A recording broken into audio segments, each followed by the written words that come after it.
உறவில் நிலைப்பது உச்சக்கட்ட ஆன்மீகம். உமக்கு தீச்செயல் புரிபவர்களை நீர் அன்பு செய்வீராக.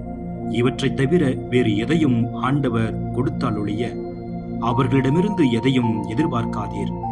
அவர்கள் சிறந்த கிறிஸ்தவர்களாக இருக்க வேண்டும் என்றும் ஆசிக்காது அவர்களை அதே நிலையில் அன்பு செய்வீராக.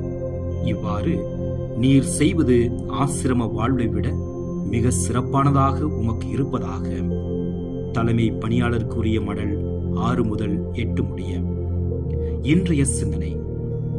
இது துறவோருக்கு ஏற்ற படிப்பினை என்றாலும் உடன் இருப்பவர்களை வாழ்க்கை துணையையும் குறைபாடுகளோடு ஏற்றுக்கொண்டு அவர்களோடு தொடர்ந்து வாழ்வது என்பது ஒரு பெரிய ஆன்மீக செயலாகும்.